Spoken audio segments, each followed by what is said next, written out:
Hello everyone, let's talk about my smallest tarantula's enclosure while you guys watch her build her burrow. I've gotten multiple comments saying that this enclosure is way too small for her and her quality of life is horrible, and people feel bad for her because she got snatched out of the wild and is forced to live in a tiny little jar. I'm making this video to let y'all know that those assumptions are completely uneducated and inaccurate.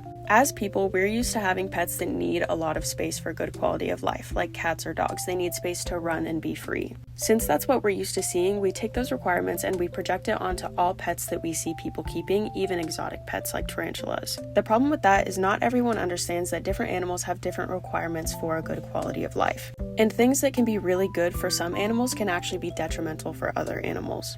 People saying that she needs more space than what she has is actually a perfect example of this. When I first purchased her, she was in a much larger container. She was in the container that you see on the left, and I rehoused her into the container that you see on the right. Here's both of them for size comparison.